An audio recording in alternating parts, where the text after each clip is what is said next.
कम वक्तों ने अफ्तारी के वक्त भी लाइट बंद कर दी। अबे यार इफ्तारी के वक्त लाइट चली गई यार, अब अजान की आवाज कैसे आएगी? अब मैं अली से पता करता हूँ, शायद उसके मोहल्ले में अजान हो गई हो।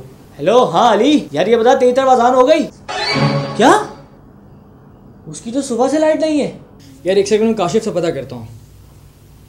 हेलो काशिफ, यार तेरी तरफ अजान हुई क्या? तेरी फट गई यार? उसकी तो कल से लाइट नहीं है, उसके इलाके की पीएमटी फट गई।